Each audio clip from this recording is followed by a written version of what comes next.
Bienvenidos, que Dios los bendiga. Gracias por acompañarnos a la prédica del día de hoy, que corresponde a la prédica del sábado 26 de marzo, que fue el sábado anterior. No pudimos hacer la transmisión en vivo por un asunto de conectividad. La internet inalámbrica estaba fallando mucho. Y la reunión de los santos, como dice el Señor, estuvo muy bien, muy buena, gracias a Dios. Con una enseñanza que hoy vamos a compartir y vamos a empezar orando y dándoles gracias a Dios. Padre Santo, en el nombre de Jesús, te damos las gracias, Señor, por permitirnos compartir esta prédica, esta enseñanza, Señor, que tú has puesto para esta semana. Señor, te damos las gracias por tu bendición, te damos las gracias, Señor, porque nos cuidas y nos llevas de tu mano, Señor, un día a la vez. Gracias, Señor, porque sabemos, Señor, que la Escritura da el camino y la guía de los tiempos en que estamos viviendo y cómo, Señor, tenemos nosotros que cuidar la verdad del Evangelio para que Satanás no nos engañe con falsa doctrina, con enseñanzas, Señor, que contaminadas y ahora más que nunca ser, Señor, poder discernir la verdad de la mentira, porque desde el libro de Génesis vamos a ver en esta enseñanza. Mira el contraste de la luz y las tinieblas, Señor, de la verdad y del engaño, de la mentira y del padre de la mentira, Señor, que reprendemos en el nombre de Jesucristo en esta prédica, en esta enseñanza. Yo en lo personal, Señor, declaro que yo no soy nada ni nadie, sino solamente un vaso de barro para tu gloria y para tu honra. Y te pido, Padre del cielo, que pongas palabras de sabiduría en mi boca y que pueda dar yo la enseñanza de una manera clara, Señor, en el nombre de Jesucristo. Amén. Ahora voy a compartir la pantalla para iniciar con la enseñanza, para el video para mejorar la conectividad. El título de la prédica del día de hoy es Contra la verdad, nadie puede. Y vamos a dar inicio con la enseñanza. La definición, verdad, de acuerdo al diccionario, se pueden encontrar 4 o más definiciones de verdad y en esta enseñanza vamos a, obviamente, enfocarnos en la definición bíblica. Cuando uno busca la definición de verdad en diferentes diccionarios, bueno, empieza con el tema de conocimiento. Es el conocimiento que alguien tiene acerca de lo que es o de lo que ha pasado realmente. Por ejemplo, solamente él conoce la verdad. Después viene la expresión de ese conocimiento, porque puede ser que alguien conozca la verdad, pero no está dispuesta a compartirla. El que expresa el conocimiento, que es verdadero, es parte de la definición. Quiero que me digas la verdad. Otra de las definiciones que encontramos es que la consecuencia de lo que uno hace o dice, que sea igual a lo que uno piensa o cree o siente, que sea consecuente. Conformidad a lo que se hace, lo que se dice, se cree o se piensa. Y encontramos, por ejemplo, dichos, ¿verdad? En el mundo donde uno escucha, no, es que esa persona es de verdad. Esa persona, incluso para artículos que uno compra, y ese, no, es que eso sí es de verdad, ese no, ese es como malo. Tiene que ver con el hecho de que tenga garantía de que uno está comprando algo que sirve. Y en el tema de esta tercera definición, podemos también ver que ese dicho de que una persona cuando dice cosas y hace otras diferentes a lo que dice, empieza a perder su credibilidad. Por eso, esta tercera definición tiene que ver con que lo que uno diga y hace sea consecuente, que uno actúe en base a lo que uno dice o lo que cree. Y la cuarta definición que uno encuentra en los diccionarios es con el carácter de eventos o cosas que han existido, existen o van a existir, que es ahí donde empezamos a ver el tema de hoy con respecto, ¿verdad? Que nadie puede en contra de la verdad. ¿Y cuál verdad es la que vamos a ver ahora? En la Biblia, en el Antiguo Testamento, la palabra hebrea traducida como verdad, la mayoría de las veces es la palabra que se pronuncia emet, que es la transliteración de la palabra en hebreo. Y ahí pusimos el número de la concordancia Strong para el que la quiera investigar, que es la H571. Esa palabra emet viene traducida, como vamos a leer, de diferentes maneras. Una de las maneras en que viene traducida en el Antiguo Testamento es como veraz. Algo que es veraz es comprobable y es opuesto a la mentira, siempre con un contraste. Que es fiel, que no traiciona, que es firme, o sea, que no cambia y no se mueve, que es confiable, como como dije antes, ¿verdad? Es algo que tiene garantía de que lo que se espera se va a recibir, que es seguro, que no titubea, que es duradero o eterno.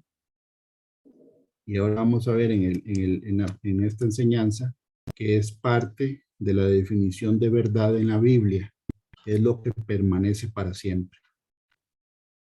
Y también como instrucción divina o doctrina, como una verdad absoluta. Entonces podemos ver que esta palabra, emet, en el Antiguo Testamento, que viene traducida como verdad, tiene todos esos niveles de profundidad. Veraz, fiel, firme, confiable, seguro, duradero, eterno, y también como una instrucción que viene de Dios. La Biblia dice, ¿verdad? En diferentes, por ejemplo, Padre, Hijo y Espíritu Santo, en la Escritura, dan testimonio, dice la Biblia, del Dios de Abraham, de Isaac y de Jacob. En el Nuevo Testamento leemos, ¿verdad? Que es un mismo Dios y tres personas. Y la Escritura dice, refiriéndose a las tres personas, refiriéndose a cada una como la verdad. En el libro de Isaías 65:16 dice, el que se bendijere en la tierra, en el Dios de verdad se bendecirá. Y el que jurara en la tierra, por el Dios de verdad jurará. Porque las angustias primeras serán olvidadas y serán cubiertas de mis ojos. Acerca del Hijo, el Hijo es verdad, Juan 14:6. Jesús le dijo, yo soy el camino y la verdad y la vida. Nadie viene al Padre sino por mí. En este versículo podemos ver que acerca del Señor Jesucristo, el camino, la verdad y la vida. Y lo opuesto a eso, porque vamos a ver que la verdad en la Biblia se le hace siempre el contraste con lo que es efímero, lo que es mentira y lo que no permanece, el engaño. Lo opuesto al camino es estar perdido, lo opuesto a la verdad es la mentira y lo opuesto a la vida, la muerte, que es lo que ofrece el adversario. La perdición del alma de una persona en base a engaños para terminar en la muerte segunda, que ahora vamos a leer que hay un versículo que lo dice muy claramente. Nadie viene al Padre sino por mí. Y después el versículo de 1 Juan 5:6, donde habla acerca del Espíritu Santo. Este es Jesucristo que vino mediante agua y sangre, no mediante agua solamente, sino mediante agua y sangre. Y el Espíritu es el que da testimonio, porque el Espíritu es la verdad. Entonces vemos esos tres versículos, ¿verdad? Refiriéndose acerca de las personas de Dios Padre, Hijo y Espíritu Santo. Y en los tres casos, la Escritura dice que es la verdad. También en Juan 17:17 dice que la palabra, bueno, ese es uno de los versículos, perdón, porque hay todo el Salmo 119, que tiene un título que es Excelencias de la Ley de Dios. Hay muchos versículos que dicen que la palabra de Dios, la ley de Dios, es la verdad, ¿verdad? Que es el salmo más largo, el más extenso de la Biblia.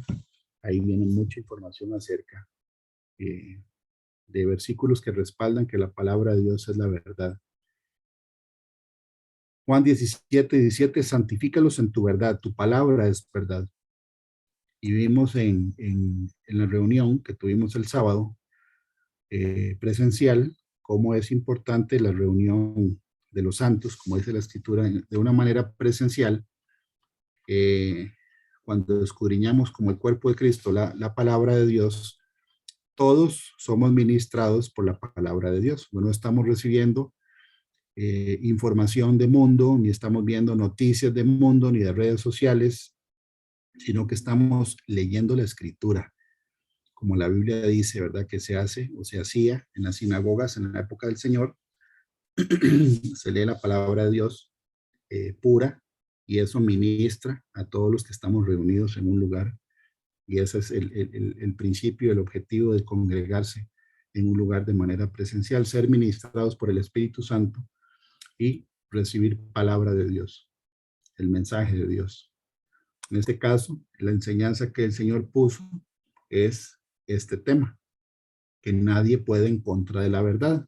Pero estamos viendo la profundidad de la definición de verdad para irnos ya a lo específico. Vamos a ver dos testigos, que son testigos de que la Biblia es cierta. Y ahí vamos a ir armando el fundamento. Entonces vemos versículos que dicen que el Padre, el Hijo y el Espíritu Santo son la verdad. En Juan 17:17 leemos, ¿verdad? Que la palabra de Dios es la verdad. Y también aquí estamos leyendo que la ley de Dios es la verdad. Ahora, hay un versículo que conecta la profecía y el Espíritu Santo y el Espíritu de Jesús. Apocalipsis 19:10, y ahí está Juan escribiendo, que escribe el libro de Apocalipsis. Yo me postré a sus pies para adorarle, y él me dijo, mira, no lo hagas. Yo soy consiervo tuyo y de tus hermanos que retienen el testimonio de Jesús. Adora a Dios porque el testimonio de Jesús es el espíritu de la profecía. Entonces, la profecía bíblica, ¿verdad?, que es demostrable con la historia del pueblo de Israel principalmente, es un testigo de la verdad, de que la Biblia es un libro que profetiza eventos que iban a suceder o que sucederían en el futuro, con una antelación de cientos de años y hasta de miles de años. Y son demostrables. La profecía bíblica es testigo de que el libro que tenemos nosotros en la mano, los que lo tienen, la Biblia, es un libro inspirado por el único Dios verdadero que puede anunciar con anticipación eventos que iban a suceder en el futuro. Y todo lo que decía el Señor en la Escritura acerca de la primera venida de Cristo se cumplió. Y es demostrable con la historia. Eso es lo que hace que la Biblia esté en una repisa diferente a cualquier otro libro. En el Nuevo Testamento vemos, por ejemplo, que la palabra traducida como verdad más frecuentemente es la palabra aletheia, que es la G225 en la concordancia Strong. Y tiene significados similares a la palabra hebrea que mencionamos anteriormente, emet. Sin embargo, en el Nuevo Testamento viene más profundizada la palabra, el término o el término de verdad, refiriéndose a Jesús como la verdad absoluta. Se concentra más en la persona de Cristo como la verdad absoluta, la verdad personificada, como dice Juan. El libro de Juan, capítulo 1, versículo 1 dice, ¿verdad? Muy claramente refiriéndose al Señor, la palabra hecha carne o hecho carne, el verbo hecho carne. En el principio era el verbo, la palabra del logos. El principio era el verbo y el verbo era con Dios y el verbo era Dios. O sea que la palabra se hizo carne.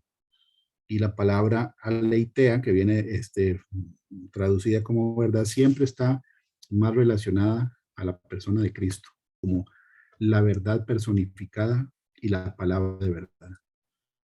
Que en la figura de Jesucristo se resumen los 66 libros de la Escritura hecha un hombre, la verdad hecha carne. Y vemos, por ejemplo, algunas definiciones de esta palabra. La primera que vamos a ver es cuando se refiere a la doctrina cristiana como un todo.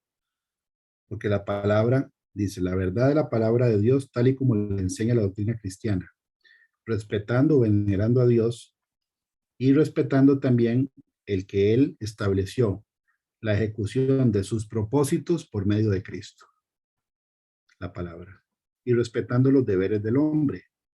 ¿Qué quiere decir eso? Bueno, cuando leemos nosotros el Nuevo Testamento y empezamos a ver que en las iglesias o la congregación tenía una estructura de qué le correspondía a cada uno. Habían ministerios, Habían apóstoles, habían profetas, habían evangelistas, maestros, pastores.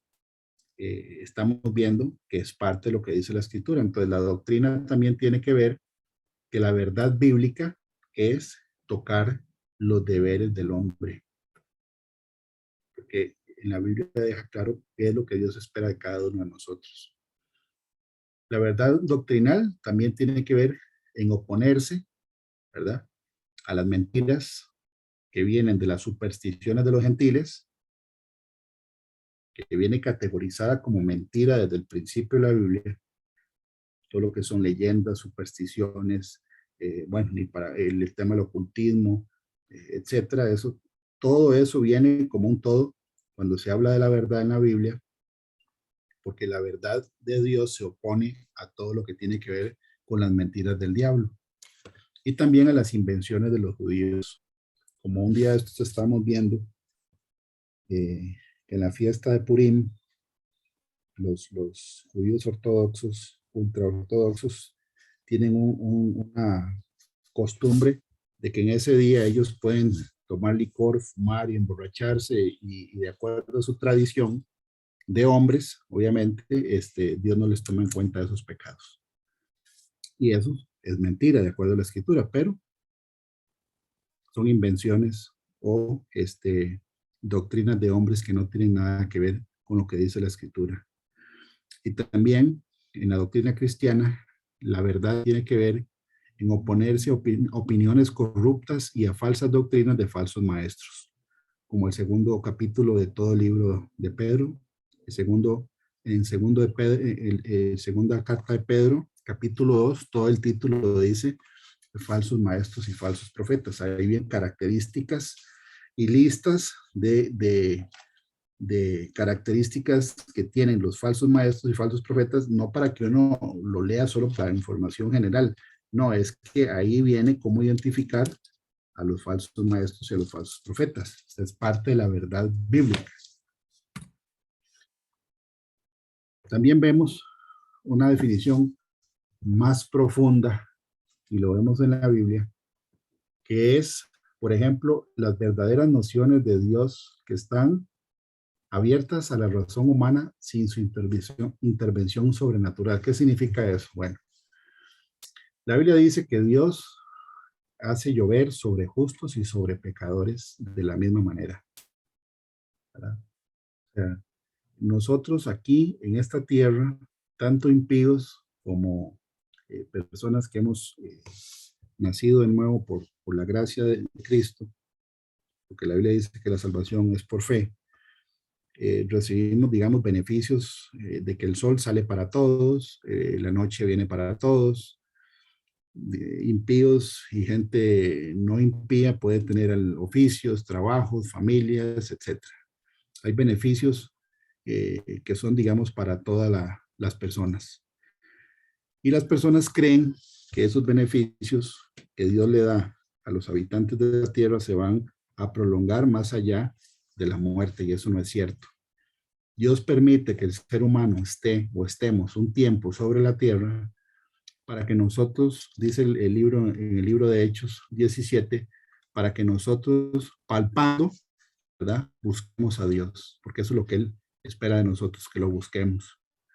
Y Él ha dejado testigos, ¿verdad?, alrededor nuestro, que, por ejemplo, la creación, el planeta Tierra, los océanos, los seres vivos, las plantas, las estrellas, etcétera, es un escenario que el ser humano lo observa y debería generarle curiosidad de quién hizo todo lo que nosotros podemos ver. Entonces, la verdad de Dios, la creación, sin que Él intervenga de una manera sobrenatural, debería crearle al ser humano empezar a preguntarse de dónde salió todo eso. La Biblia dice, por ejemplo, y lo pusimos estas tres, la maravilla de la creación. Hay mucha gente que piensa o que cree de que todo lo que nosotros vemos es producto de una explosión y ellos mismos dicen, ¿verdad? La mal llamada ciencia, como dice la Biblia, dicen que antes no había nada y eso explotó y que de ahí en adelante todo se empezó a acomodar de una manera al azar hasta que llegamos nosotros a evolucionar de células que se pusieron de acuerdo solas para ir creando animales o seres cada vez más complejos. Eso es absurdo. O sea, si nosotros, por ejemplo, hablamos con una persona pensante y le decimos que una imprenta explotó y que el resultado de esa explosión fue que en el aire el libro o las hojas se iban acomodando solas, la pasta del libro se pegó sola, y las hojas quedaron todas enumeradas en orden y las letras se fueron imprimiendo por la tinta que estaba en el aire en la explosión y cayó un libro ya escrito con todo, eh, con una historia que uno puede leer en orden y uno le dice que eso fue causa de la casualidad o efecto de la casualidad, la persona se ríe en la cara de uno porque es absurdo. Es absurdo que algo como un libro sea el resultado de una explosión y de la casualidad. La pregunta es por qué el ser humano cree y le cree más a lo que un hombre inventa que a lo que dice la Biblia. Ese es el objetivo de la prédica de hoy. Dios dice en su palabra que Él, con solo haber hecho la creación, ya Él demostró su existencia. Dice en Romanos 1, del 18 al 21, porque las cosas invisibles de Él, su eterno poder y deidad, se hacen claramente visibles desde la creación del mundo, siendo entendidas por medio de las cosas hechas, de modo que no tienen excusa, pues habiendo conocido a Dios, no le glorificaron como a Dios, ni le dieron gracias, sino que se envanecieron en sus razonamientos y su necio corazón fue entenebrecido. Entonces, esta definición de la verdad, también viene en la escritura, es que Dios, sin intervenir de una manera sobrenatural, ya dejó evidencias de que Él existe. La maravilla de la creación, aquí viene en Romanos, ya Él dejó una evidencia de que Él existe. Y que solo con eso nadie tiene excusa de decir que Dios no existe. El milagro de nuestro origen, porque es un milagro. La Biblia dice que Dios hizo el primer humano, el primer ser humano lo hizo del polvo de la tierra y sopló hálito de vida en su nariz y fue un alma viviente. La mal llamada ciencia dice que venimos nosotros de un proceso evolutivo de millones de años que no han demostrado, porque no existe evidencia, ni una sola, y lo pueden investigar, de que hayan demostrado de que una especie se convierte en otra. No existe evidencia, pero la gente prefiere creer eso, que es absurdo, a lo que dice la Biblia. Y también el misterio de nuestro origen también genera especulación. Hay gente que piensa que el ser humano muere y dejó de existir, que no hay nada después de la muerte. Hay otras teorías que dicen que el ser humano reencarna, reencarna en seres dependiendo de cómo vivió su vida anterior, ya sea en seres más evolucionados o menos evolucionados. Nadie sabe cuándo es que llegan, ¿verdad? Pero eso es una doctrina. Y esa doctrina hay gente que la cree. Pero el misterio de nuestro destino es qué pasa después de la muerte. También genera esa pregunta, porque todos sabemos, ¿verdad? En eso parece que no hay ninguna discusión de que el ser humano se va a morir en algún momento. Y vamos a ver en el transcurso de la prédica que es otro testigo de que la Biblia es cierta. La muerte como tal es un testigo de que con Dios nadie juega. Cuando Dios dice, si hacen tal cosa, se mueren, como se lo dijo Adán, entró la muerte hasta hoy. Se mueren los animales, los peces, las aves, y muere el ser humano. Es parte de lo que vamos a ver hoy. Eso es verdad absoluta. El ser humano es perecedero. También uno de los conceptos de verdad, ya refiriéndose al individuo, es la verdad como una excelencia personal, como una virtud de una persona. Una franqueza mental, dice esa definición, que se refleja en la persona cuando habla y cuando procede, que está libre de pretensión, simulación, falsedad, engaño.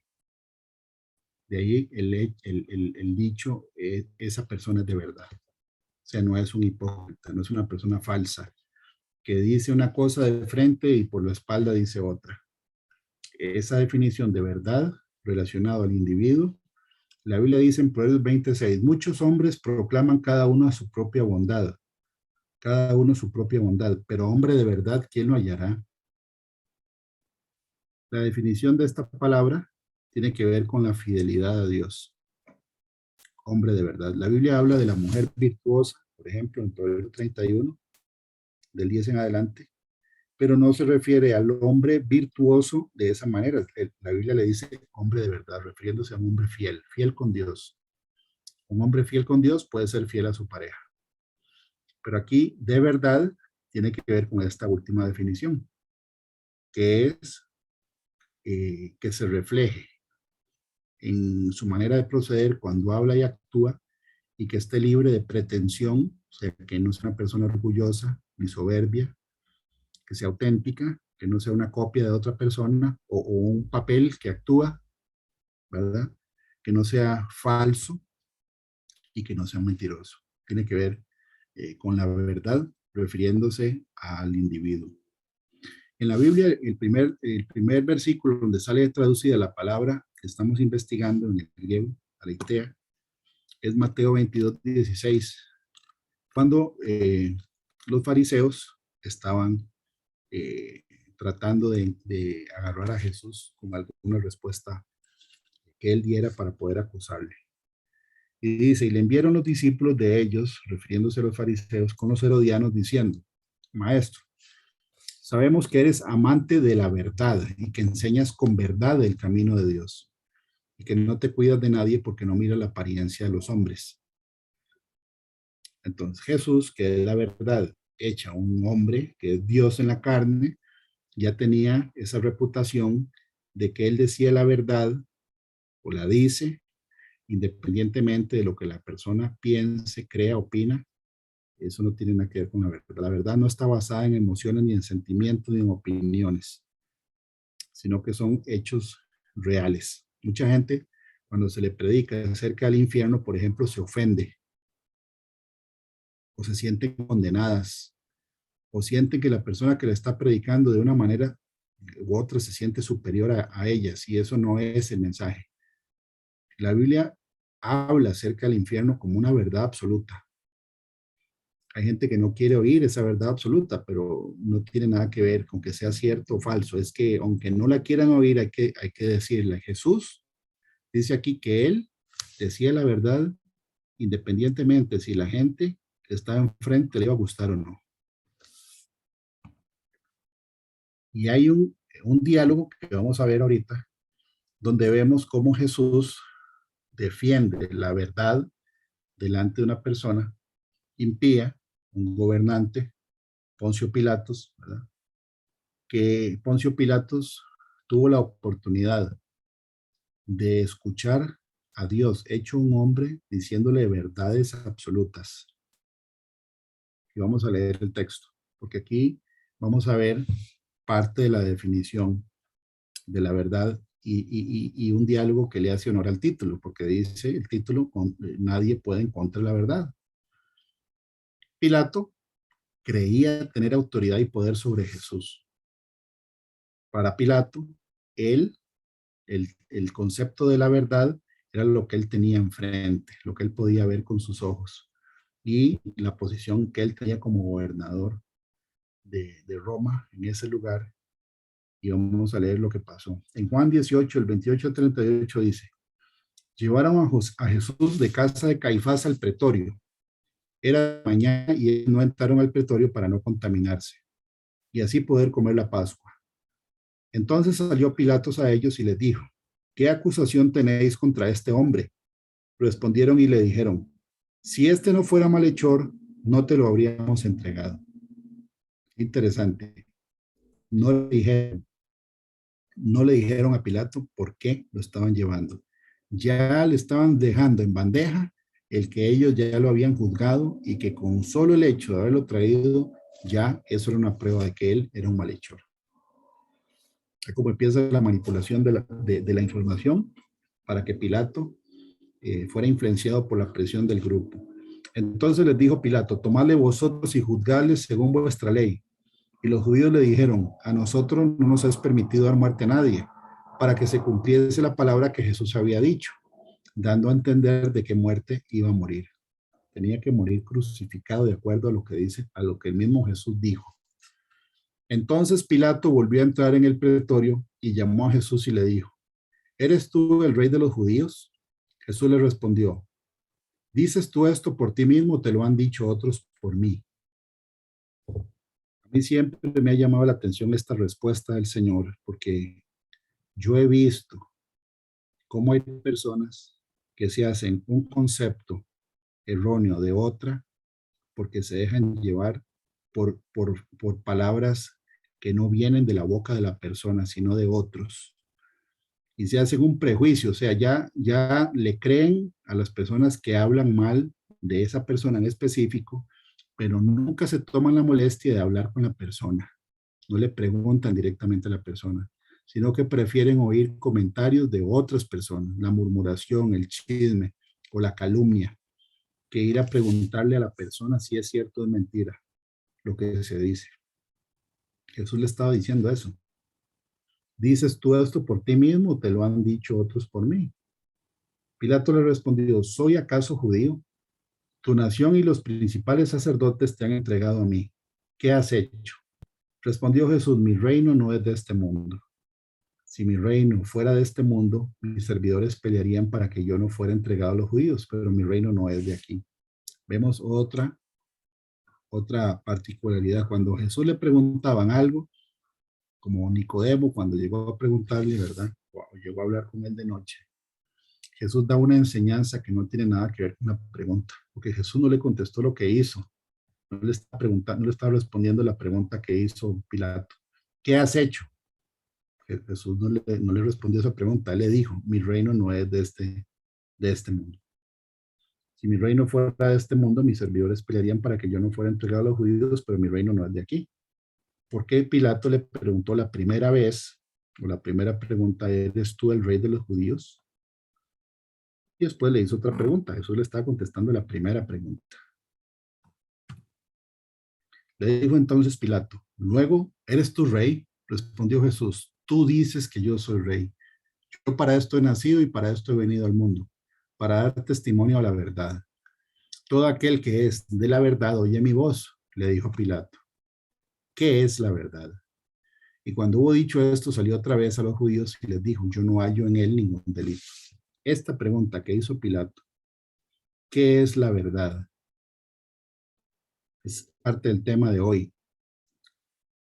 Nadie puede encontrar la verdad. Jesús le estaba diciendo la verdad, pero Pilato de una manera irónica le pregunta qué es la verdad.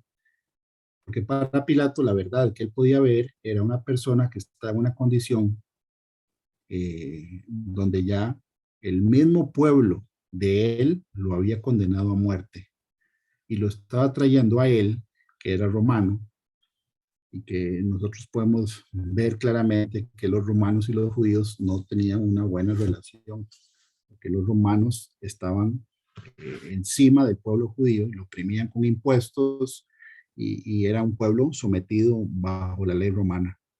Y aún así, Poncio Pilatos pregunta de una manera irónica: ¿qué es la verdad? Y él hizo una buena pregunta. Pero si Jesús, que le estaba diciendo la verdad, se la estaba diciendo, porque él no le creyó, porque Pilatos lo menospreció, porque Pilatos no tenía el conocimiento de que el que estaba delante de él es Dios. La pregunta que hizo Pilatos se la hace un montón de gente hoy: ¿qué es la verdad? Y hay engaño, hay un montón de mentiras doctrinales, manipulación de noticias, información mezclada de todo tipo, y la gente sigue preguntándose qué es la verdad. Pero en el caso de Poncio Pilatos, la Biblia dice: Jesús le estaba diciendo la verdad. Pilato no tenía ni idea de que la persona que estaba delante de él es Dios. Y según Pilato, él tenía autoridad y poder sobre Jesús para condenarlo. La Biblia dice claramente que Pilato, cuando Jesús hablaba, él sentía miedo. ¿Por qué razón? Si nosotros tomamos en cuenta la muerte que tuvo Juan el Bautista, ¿verdad? Que fue decapitado por mandato de Herodes Antipas, ¿verdad? Que es hijo de Herodes el Grande, que fue el que mandó a matar a los niños cuando Jesús nació. Herodes Antipas, siendo el hijo de Herodes el Grande, él conocía, él conocía la historia, la profecía bíblica del Mesías. Y él sabía, en el caso de Juan el Bautista, hasta lo que Juan decía acerca de la mujer que él tenía, que era la mujer del hermano de Felipe. Quiere decir que lo que hacía Juan el Bautista llegaba a oídos de los gobernantes, no solo de Judea, sino también de los romanos. O sea, Poncio Pilatos, que es un gobernador de la época de Jesús, era una persona que tenía autoridad sobre esa área geográfica y él tenía que estar informado de absolutamente todo lo que sucedía en ese lugar. Quiere decir que Poncio Pilatos había escuchado acerca de los milagros de Jesús. Y también Herodes había escuchado los milagros de Jesús. Y la Biblia dice que Pilato sentía miedo. Vamos a leerlo donde dice. En Juan 19 dice, cuando le vieron los principales sacerdotes y los alguaciles dieron voces diciendo, crucifícale, crucifícale. Pilato les dijo, tomadle vosotros y crucificadle, porque yo no hallo delito en él. Los judíos le respondieron, nosotros tenemos una ley, según nuestra ley debe morir, porque se hizo a sí mismo hijo de Dios. Cuando Pilato oyó decir esto, tuvo más miedo. Quiere decir que ya tenía miedo. Cuando lo oyeron, cuando él oyó a los judíos decir que él se decía ser hijo de Dios, le daba todavía más miedo. Y entró otra vez en el pretorio y dijo a Jesús, ¿de dónde eres tú? Mas Jesús no le dio respuesta. Entonces dijo Pilato, ¿a mí no me hablas? ¿No sabes que tengo autoridad para crucificarte y que tengo autoridad para soltarte?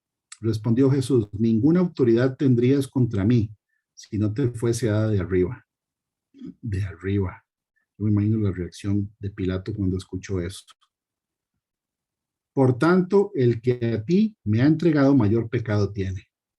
Desde entonces procuraba Pilato soltarle. Entonces, qué interesante, porque Pilato, que estaba juzgando a Jesús, porque ese era parte del trabajo de él como gobernador de romano en esa área, él tenía que hacer un balance. Y él mismo vio que no había ninguna razón por la cual él tenía que morir. Pero lo que oía le generaba miedo. Los milagros de Jesús eran conocidos.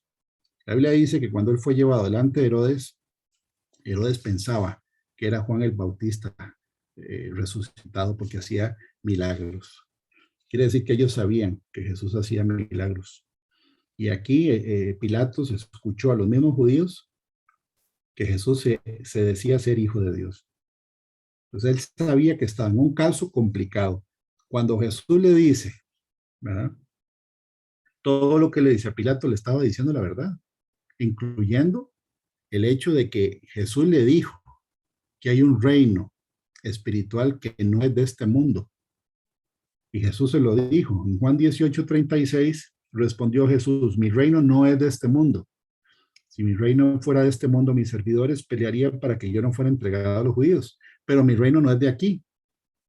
Pilato no creyó las palabras de Jesús y estaba presionado por la multitud y dio la orden para crucificar al Señor. Y esto ya es un comentario personal. Para ser sincero, haber estado en los zapatos de ese hombre, de ahí en adelante tuvo que haber sido terrible. Porque el día en que Jesús fue crucificado, la tierra tembló y se oscureció por 3 horas. Dice que desde la hora sexta hasta la hora novena no hubo luz ahí. O sea, le pasó al sol, se oscureció. Y ellos sabían que no era un eclipse porque había luna llena.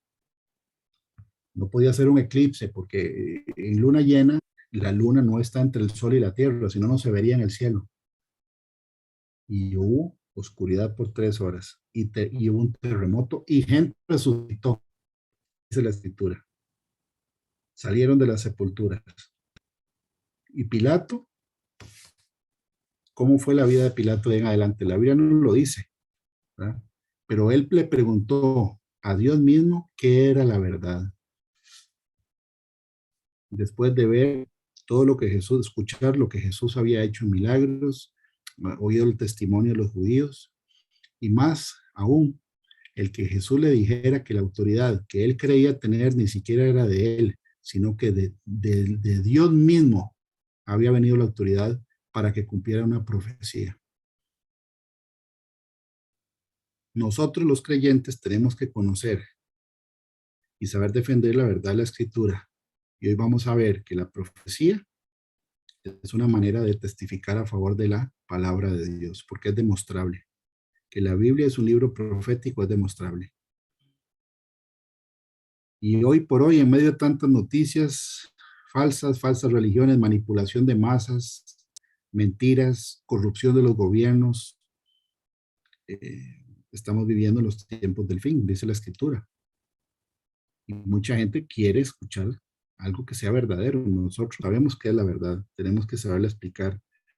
Pilato, la Biblia no dice, o no da ninguna información si él se convirtió o no al Señor, si se arrepintió o no, pero él fue parte del cumplimiento de la profecía que se tenía que cumplir, de que Jesús tenía que ser crucificado, y tenía que ser crucificado por el Imperio Romano, porque eso está en la Biblia, en el libro de Daniel. Sabemos que Pilato se murió, se tuvo que morir, ¿verdad? Igual que todos los demás, Caifás, Anás y todos los que participaron de ese evento en ese día. Y Pilato hoy por hoy sabemos que él ya no está engañado, él ya conoció la verdad. Porque al morir, la persona cuando deja el cuerpo físico, esta casa terrenal, ya se enfrentan con una verdad contundente, una realidad eterna que ya no tiene vuelta atrás. Y una verdad que está anunciada en la palabra de Dios. Y ya hoy Pilato sabe la verdad, ya sabe la respuesta a la pregunta que él con sarcasmo le hizo a Dios mismo. ¿Qué es la verdad? Terrible, terrible para Pilato. Si no se arrepintió en el lugar donde está, saber que el que él mandó a crucificar tenía el poder para salvarlo a él, más bien. Porque Pilato le dijo, no sabes que tengo poder para crucificarte. Qué ironía. Si él no se arrepintió, eso debe ser terrible, el tormento de saber que él condenó a muerte al único que lo podía salvar del infierno. Jesús le dijo verdades absolutas a Pilato y él no creyó en ese momento. No, la Biblia no dice si creyó después, pero en ese momento no lo creyó. Él escuchó por boca de los judíos que Jesús es el Hijo de Dios. Escuchó que Jesús es el Rey de los judíos. Escuchó a Jesús decirle que el reino de él es de otro mundo. Le estaba diciendo de una realidad espiritual eterna, el reino de Dios. Y además de eso, Pilato tenía que ser una persona con cierta capacidad porque era gobernante, era gobernador. O sea que uno podría pensar que era una persona inteligente. Y que Jesús le dijera que la autoridad que él tenía le había sido dada de arriba, daba a entender de que él estaba metido en una profecía. Recordemos que en la época de Daniel, ¿verdad? Que son 630, 600 años antes de que Jesús naciera, hubo una serie de reyes, de imperios paganos, por decirlo así, que ellos se asombraban de las profecías de los profetas de Israel. Por ejemplo, Daniel mismo, que estudiaba la profecía de Jeremías, Daniel le dio información a Nabucodonosor de un sueño que el rey de Babilonia, Nabucodonosor, tuvo y él mismo se lo interpretó. Nabucodonosor conoció a Jeremías, por lo menos su general lo conoció, dice la escritura. Y Jeremías anunciaba la profecía de que Nabucodonosor iba a conquistar Jerusalén y que iba a llevarse cautivos a los judíos por 70 años. Eso le generaba curiosidad a los reyes de esa época. ¿Cómo era posible que los judíos tuvieran información de lo que iba a suceder en el futuro y que sucediera? Puede ser una de las razones por las cuales Nabucodonosor se llevó a esos tres muchachos, eran familia de reyes, eran de la tribu de Judá, a Daniel y a los otros compañeros de Daniel se los llevó para Babilonia porque los quería tener ahí para sacar información.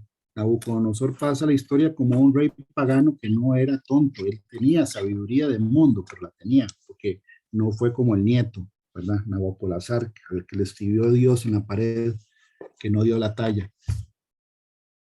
Nabucodonosor sabía que los judíos tenían información que él no tenía.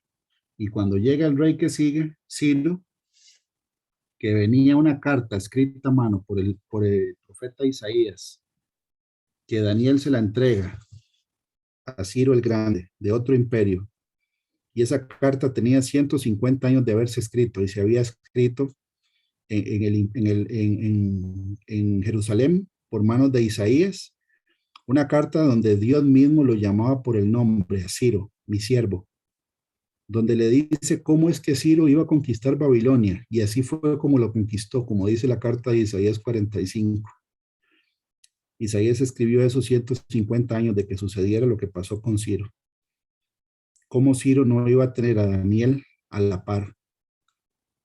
Si él, Daniel, tenía información privilegiada de que ninguno de los astrólogos, ni adivinos, ni magos, ni hechiceros, ni los sabios, entre comillas, que ellos tenían esa información, porque tenían la profecía de Dios como una prueba de la verdad absoluta del Dios de Abraham, de Isaac y de Jacob. Y nosotros hoy tenemos esa herramienta para podérsela explicar a una persona que quiera conocer la verdad. La profecía bíblica, Jesús mismo regañó a dos discípulos de él que el mismo día en que él resucitó, iban cabizbajos, tristes y enojados a Emaús. Y Jesús se les aparece ya resucitado y los regaña y les dice, entonces él les dijo, oh insensatos y tardos de corazón para creer todo lo que los profetas han dicho. ¿No era necesario que el Cristo padeciera estas cosas y que entrara en su gloria? Y comenzando desde Moisés y siguiendo por todos los profetas, les declaraba en todas las escrituras lo que él decía.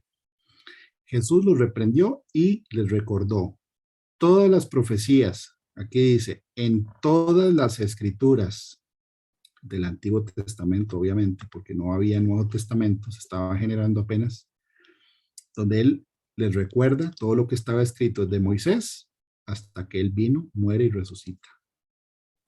Entonces, Jesús reprendió y exhortó usando la profecía. Pilatos estaba metido en una profecía.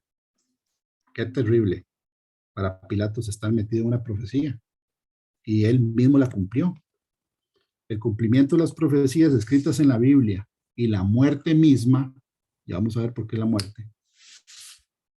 Porque la muerte es una realidad y todo el mundo, pareciera que en eso no hay ningún conflicto.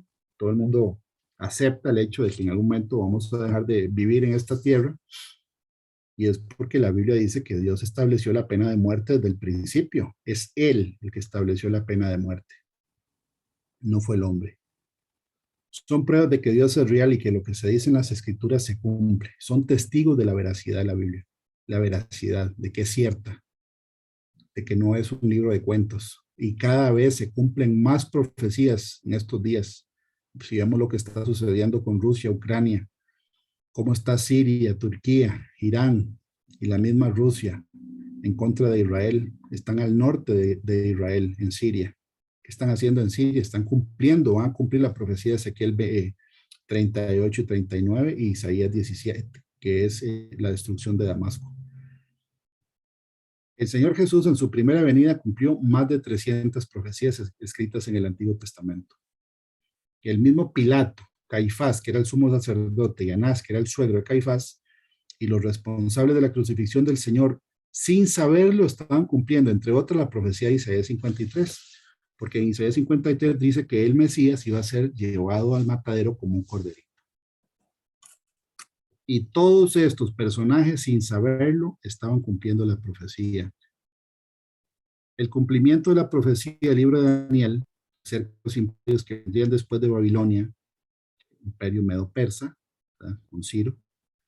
Después venía Grecia, Alejandro Magno, Alejandro el Grande. Después viene Roma, después viene la Unión Europea, etc. Y esa profecía fue escrita 600 años antes de Cristo. Y todo esto se cumplió. Todo lo que dijo Daniel, o lo que Dios le dijo a Daniel, que iba a suceder, sucedió. Y está escrito en libros de historia, no solo en la Biblia. O sea que es demostrable de que la historia y la Biblia coinciden de que esto se escribió antes de que sucediera.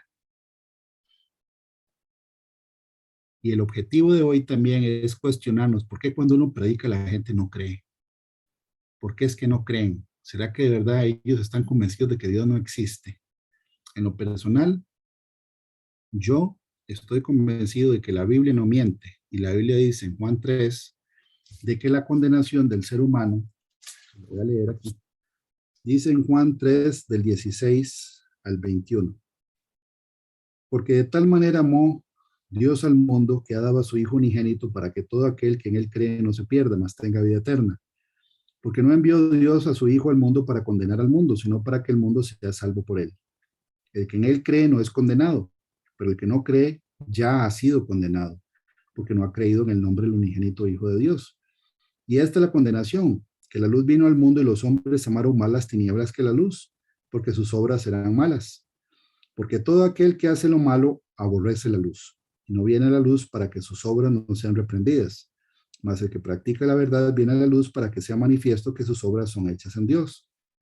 Aquí lo que está diciendo Dios mismo, Jesús, es que las personas que dicen que no creen en Dios son personas que no les sirve creer en Dios porque no están dispuestas a dejar de pecar. Entonces, se esconden detrás de argumentos que son fácilmente eh, debatibles en el sentido de que la profecía bíblica es una herramienta donde uno le puede probar a una persona incrédula que las profecías que están en la Biblia se han cumplido todas. Y eso es una evidencia de que Dios existe. Le van a seguir poniendo peros. ¿Por qué? Porque por dentro, en su corazón, no quieren dejar de pecar, quieren seguir viviendo en su pecado. Entonces, el único Dios verdadero que puede anunciar eventos antes de que sucedan es el Dios de la Biblia. Y nosotros somos privilegiados. Como dice un pastor de origen judío, se llama Amir Sarfati, que nosotros, conociendo las profecías de la Biblia, tenemos más información que cualquier servicio secreto de cualquier país del mundo, la CIA o la Mossad o la que sea, porque nosotros tenemos la información de lo que va a suceder. Esa es la verdad es lo que va a suceder, parte de la definición que dimos al principio.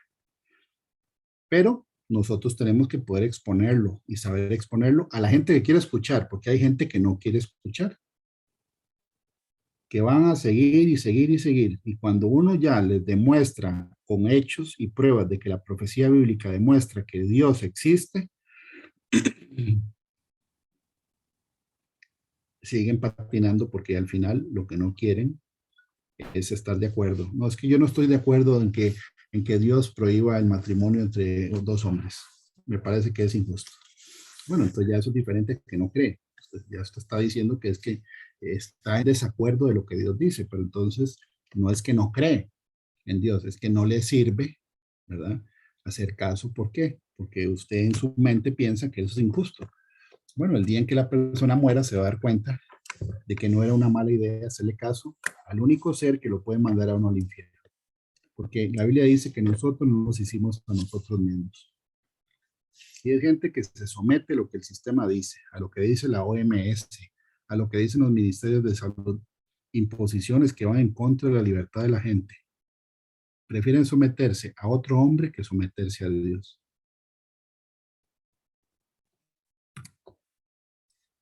El cumplimiento de la profecía testifica acerca de la verdad. Cuando los apóstoles predicaban la palabra del evangelio, que evangelio significa buenas noticias, tanto a judíos como a gentiles, ellos exponían la profecía como evidencia para validar el mensaje de Jesús. Lo vemos en el libro de Hechos de los Apóstoles, que lo escribió Lucas, el mismo que escribió el libro de San Lucas, escribió el libro de Hechos. Y lo escribió un médico, porque Lucas era médico de profesión. Y como profesional de su época o científico de su época, por decirlo así, es una persona metódica. Y Lucas escribe Hechos, deja bien documentada la evidencia acerca de la verdad que fue predicada en la época de Jesús. Y aquí él escribe lo siguiente, refiriéndose a Bernabé y a Pablo. Hechos 13. Ellos, pasando de Perge, llegaron a Antioquía de Pisidia y entraron en la sinagoga un día de reposo, o sea, un sábado. Y se sentaron. Y después de la lectura de la ley y de los profetas, o sea, leían la ley y los profetas, los sábados en las sinagogas, los profetas, las profecías. Los principales de la sinagoga mandaron a decirles, varones hermanos, si tenéis alguna palabra de exhortación para el pueblo, hablad. Entonces Pablo, levantándose, hecha señal de silencio con la mano, dijo, varones israelitas y los que teméis a Dios, oíd. O sea, que había israelitas y había gentiles. El Dios de este pueblo de Israel escogió a nuestros padres y enalteció al pueblo, siendo ellos extranjeros en tierra de Egipto. Pablo les está haciendo un caminito de la profecía cumplida desde la época de Moisés. Y aquí vemos que en todo este texto hay la concordancia en el libro de Éxodo, concordancia en el libro de Números, concordancia en el libro de Deuteronomio. Deuteronomio viene aquí, Primera de Samuel viene aquí, Josué, Jueces, Primera de Samuel, todo el respaldo del Antiguo Testamento, Salmo, los Salmos, por todo lado anduvo Pablo. Por todo lado quiero decir que tenía el respaldo del Antiguo Testamento donde él les está diciendo qué fue lo que pasó desde Moisés hasta la venida de Cristo. Repito, Dios de este pueblo, el Dios de este pueblo de Israel, escogió a nuestros padres y enalteció al pueblo, siendo ellos extranjeros en tierra de Egipto. Y con brazo levantado los sacó de ella, y por un tiempo como de 40 años los soportó en el desierto. Y habiendo destruido 7 naciones en la tierra de Canaán, les dio en herencia su territorio. Después, como por 450 años, les dio jueces hasta el profeta Samuel, Luego pidieron rey y Dios les dio a Saúl, hijo de Cis, varón de la tribu de Benjamín, por 40 años.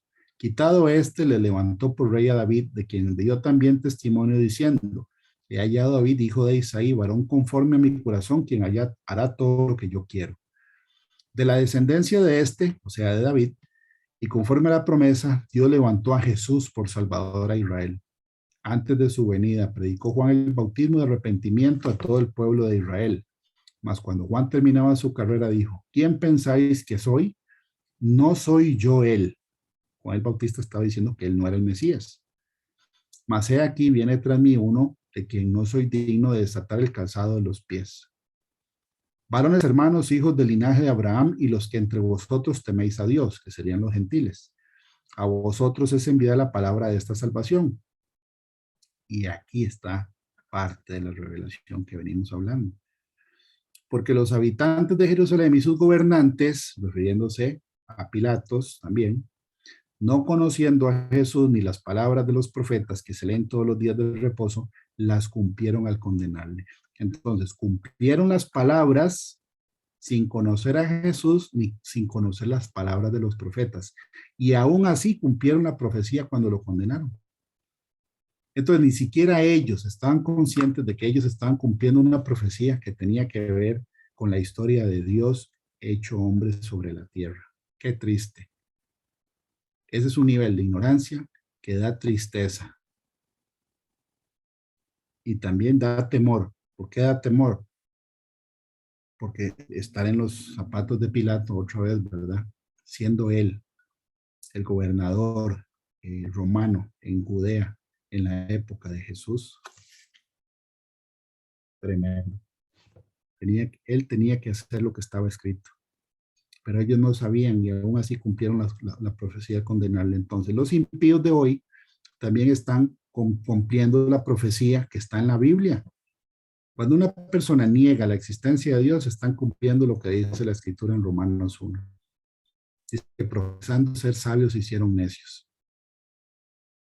Cuando niegan la existencia de Dios, cumplen profecía. Cuando niegan a Jesús, cumplen la profecía. Y van a seguir cumpliendo las profecías hasta que aparezcan ellos mismos en el infierno en algún momento. Y se dan cuenta de que genuinamente la Biblia es cierta, pero ya es muy tarde. Para las personas que ya murieron, están en ese lugar de tormento, ya es muy tarde. Toda su vida viviendo una mentira y hoy ya se dieron cuenta de que era verdad lo que les estaban diciendo. Y dice, y habiendo cumplido todas las cosas que de él estaban escritas, quitándolo del madero, lo pusieron en el sepulcro.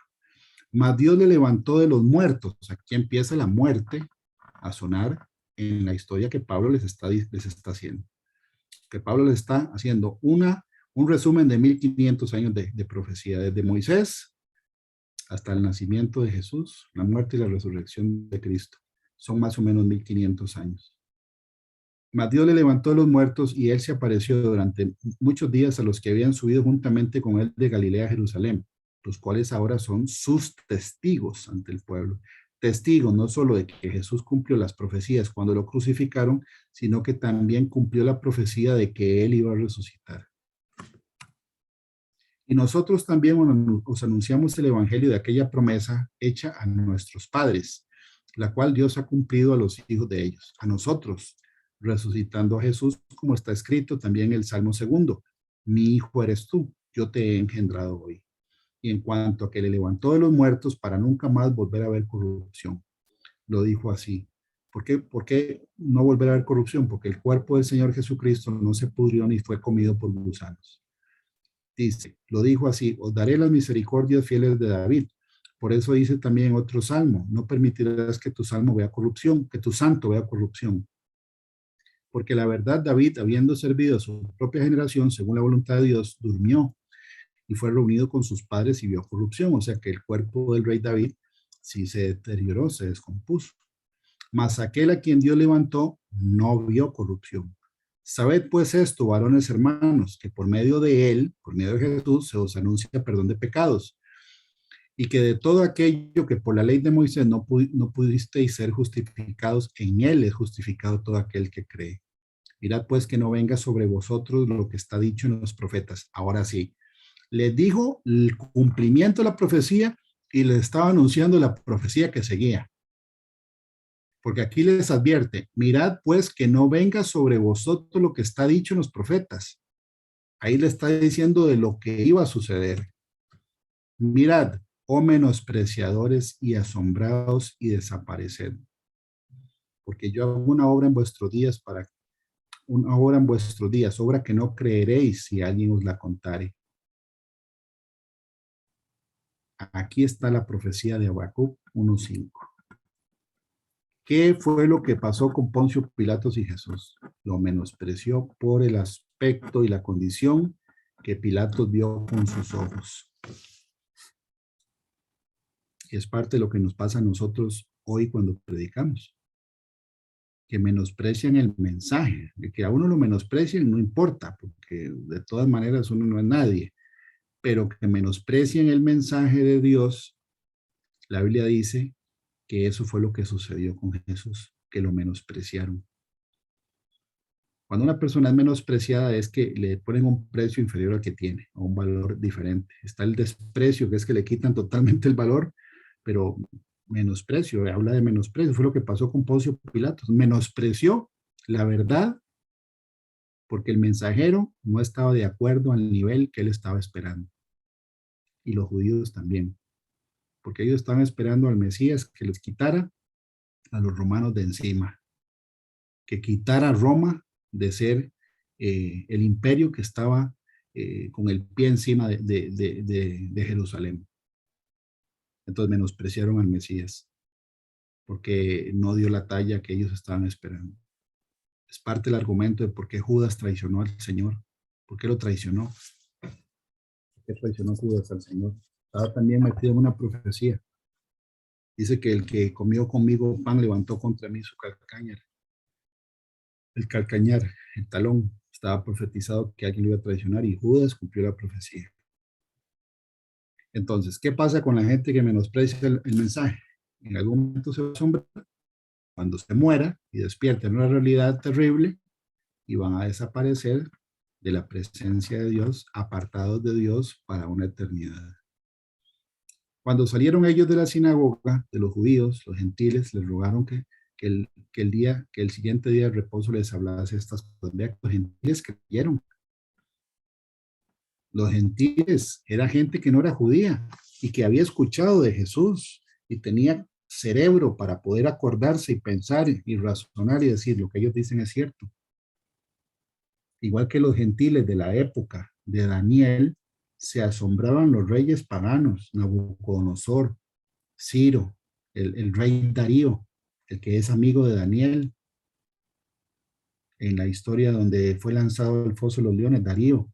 No querían lanzarlo al foso de los leones, fueron los sátrapas que por envidia lo engañaron para que él pudiera, para que mandara a Daniel al foso de los leones.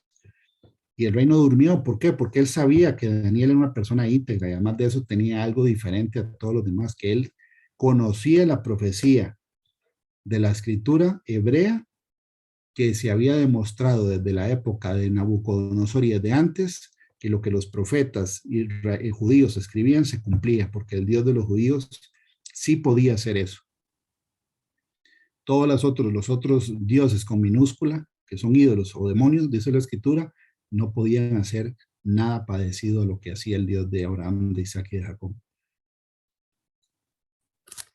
Pablo les hizo un caminito profético y les dijo salmos, les habló de la profecía del libro de Samuel, les habló de la ley de Moisés, de Deuteronomio, le habló de números el libro, ¿verdad? Y les hizo un caminito de profecías cumplidas desde la salida de Israel de Egipto hasta la muerte y resurrección de Cristo, el Mesías, 1500 años. Muchos creyeron, sí, otros no. La mayoría no cree. Está profetizado que la mayoría no va a creer, porque dice que ancho es el camino que va a la perdición y muchos descienden por él. Y pocos son al revés, más bien los que hallan o hallamos la verdad, la salvación. Pero está profetizado que la mayoría va a menospreciar el mensaje. En algún momento se van a asombrar y van a dejar de estar en la presencia de Dios y ya no van a tener oportunidad de tener la salvación ni la vida eterna. Igual que hoy, ¿verdad? Muchos no creen. Los gentiles de esa época podían escuchar y ellos mismos comprobar la evidencia histórica de lo que Pablo decía. Poncio Pilatos podía haber hecho lo mismo. Y es muy probable que lo hubiera hecho. Pero al final dio la orden. Está profetizado que la mayoría de las personas no van a creer la verdad. Entonces, ¿cuál es la verdad? Seguimos con esa incógnita. ¿Cuál es la verdad? Otro testigo, de lo que ya vemos la profecía como un testigo de la verdad es la muerte, la misma muerte, la muerte de los seres vivos, de los animales, de los peces, del ser humano, es algo que debería poner a pensar a la gente. ¿Por qué? Si nosotros venimos del Big Bang y de la evolución, algo pasó entonces, ¿por qué la casualidad se equivocó? ¿Por qué la casualidad iba a hacer que el ser vivo dejara de existir en algún momento? ¿De qué se trata? O sea, ¿para qué tanta bulla si vamos a terminar de existir en algún momento? Bueno, la Biblia dice, desde el libro de Génesis, capítulo 2, que Dios dijo que si el ser humano pecaba o fallaba con el mandamiento que Él les dio, la muerte iba a entrar en escena. Y hasta hoy la muerte sigue operando, la muerte física de la persona. Y mandó Jehová Dios al hombre diciendo, de todo árbol del huerto podrás comer, mas del árbol de la ciencia, el bien y el mal no comerás. Porque el día que él comiere ciertamente morirás. Árbol del conocimiento. El árbol del conocimiento. Todo tiene que ver con información. Pero aquí dice ciertamente, no dijo posiblemente, ¿verdad? Sino ciertamente. O sea, si comen, se mueren. Y de en adelante la muerte entró. En el Nuevo Testamento, Pablo dice que el poder de la muerte, el poder, el que le da a la muerte el poder de que un ser vivo deje de respirar, fue el pecado. Porque Dios dijo, si comen, se mueren. Y Pablo escribe, ¿dónde está, oh muerte, tu aguijón? ¿Dónde, oh sepulcro, tu victoria? Ya que el aguijón de la muerte es el pecado. Y el poder del pecado, la ley. Entonces, la ley, el mandamiento, si comen, se mueren. Si se falla y hay pecado, entonces ya la muerte tiene poder de quitar la vida. Y eso fue lo que sucedió hasta hoy. Y la gente se sigue muriendo. En Romanos 6:23 dice, porque la paga del pecado es muerte. Otra vez, mala dádiva de Dios es vida eterna en Cristo Jesús, Señor nuestro. Porque Jesús vino aquí a lidiar con el problema de la muerte espiritual. Y Él venció la muerte, resucitó, y todos los que creemos en Él tenemos vida eterna. La gente se sigue muriendo, deja de existir. Por ejemplo, nosotros estamos esperando la segunda venida del Señor. Vemos las señales de que ya está cerca la venida. Y muchos anhelamos irnos en el arrebatamiento, que es una profecía que se va a cumplir. Aunque la gente no la crea, se va a cumplir. Cuando la persona deja el cuerpo físico, y vamos a leer un versículo que dice que nosotros estamos separados de Dios mientras vivimos en el cuerpo físico, pero una vez que dejamos el cuerpo físico, estamos delante del Señor. En Eclesiastés, que lo escribió Salomón, Salomón deja claramente escrito lo que todo el mundo sabe, que no hay nadie que pueda decirle a la muerte que no venga o que me faltan 10 años, no he terminado de estudiar, no me he casado, no he tenido hijos, todavía tengo planes. ¿No? Estadísticamente hablando, y es un dato que puedes revisar ahí en la internet, todos los días se mueren 150,000 personas. Esas son estadísticas reales de hoy, de ahora. La mayoría de esas personas tenían planes. Muchos creían que iban a llegar a cenar a la casa. Muchos creían que iban a tener vacaciones el fin de semana o que a final de año iban a visitar a algún lugar. Y los planes fueron interrumpidos por un evento que dice Salomón en la escritura que nadie tiene potestad para retener ese momento o para trazarlo. No hay hombre que tenga potestad sobre el espíritu para retener el espíritu, ni potestad sobre el día de la muerte. Y no valen armas en tal guerra. Entonces, nadie puede postergar el día que Dios estableció para que una persona muera. El que manda es Dios. Y los impíos que creen que Dios no existe, cuando mueren, se dan cuenta inmediatamente de que estaban equivocados. En 2 Corintios dice, así que vivimos confiados siempre, sabiendo que entre tanto estamos en el cuerpo, estamos ausentes del Señor, porque por fe andamos, no por vista, pero confiamos y más quisiéramos estar ausentes del cuerpo y presentes al Señor. Entonces, Pablo escribe que nosotros sabemos que entre tanto estamos en el cuerpo, en este cuerpo físico, estamos ausentes del Señor, sí sentimos la presencia del Espíritu Santo, tenemos sueños de revelación, leemos la escritura, comprobamos la profecía bíblica, predicamos, etc. Sentimos la presencia del Señor y el Espíritu Santo da testimonio a nuestro espíritu de que somos hijos de Dios. Pero todavía estamos ausentes del Señor en el sentido de que cuando ya la persona muere, ahí sí, presente directamente en el reino espiritual, donde la Biblia dice, ¿verdad? Que hay un juicio inmediatamente después de que la persona muere. La Biblia dice que Jesús, eso fue lo que vino él a, a resolver, el que nosotros no tengamos que irnos al infierno por haber sido pecadores, porque la Biblia dice que todos han pecado, todos somos pecadores aquí. La Biblia deja claro que no hay ni uno bueno, nadie, todos ocupamos nacer de nuevo. Y la Biblia dice que Dios mismo vino a pagar el precio para que nosotros no tuviéramos que irnos a ese lugar de tormento.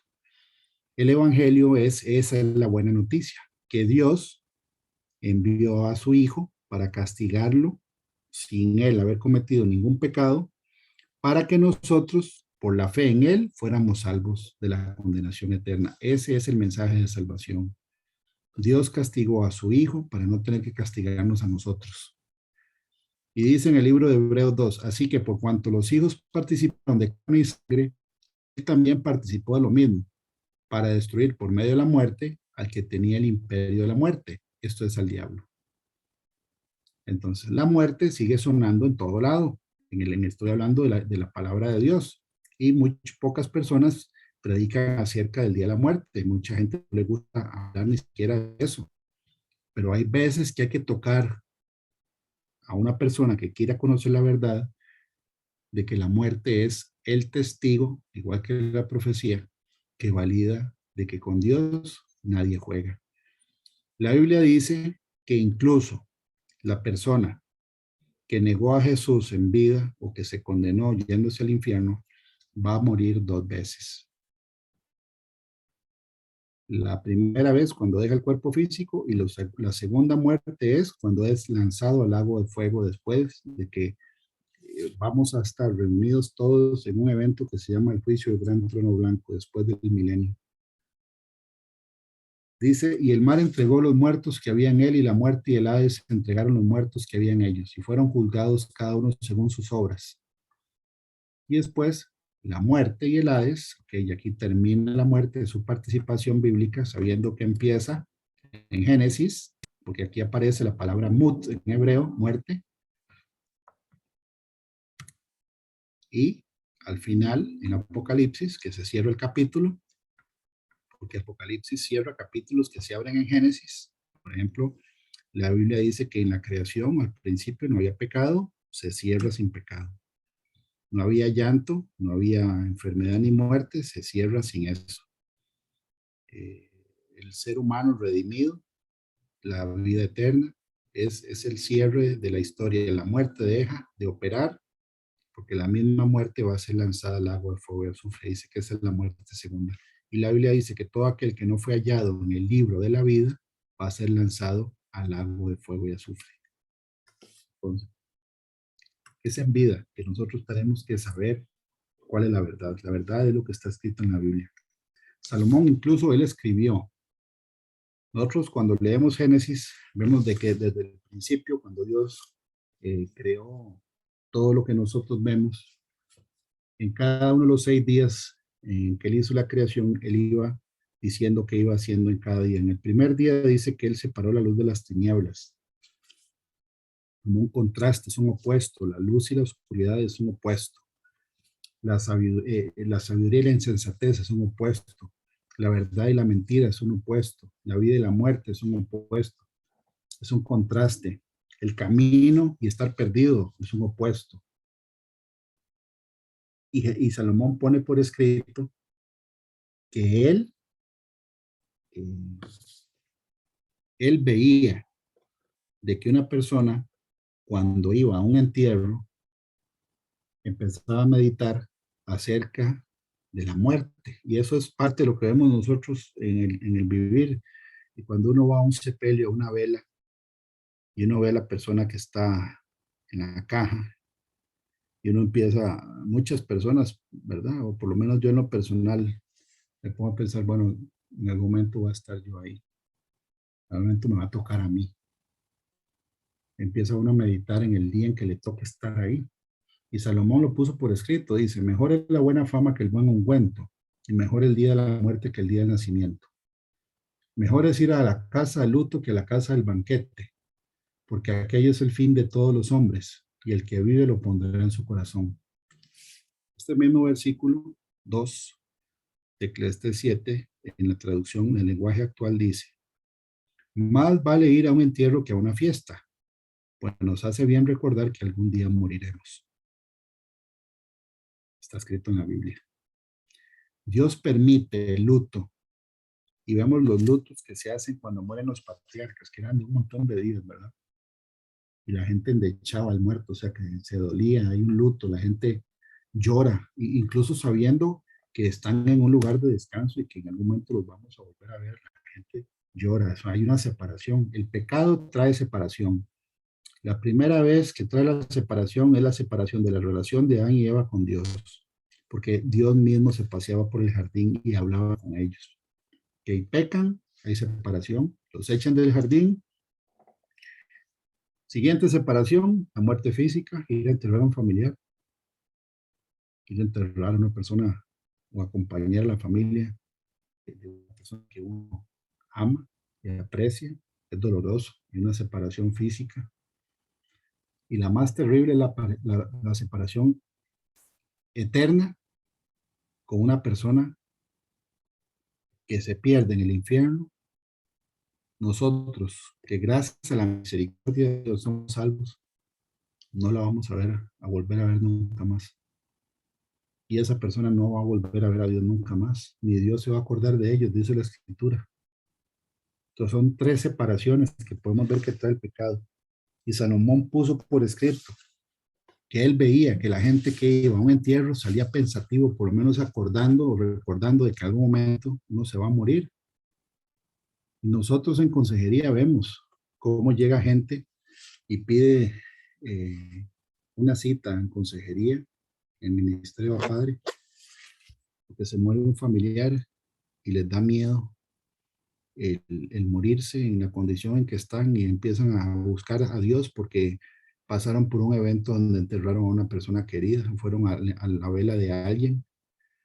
En el versículo 4 dice el corazón, perdón, el versículo 3 del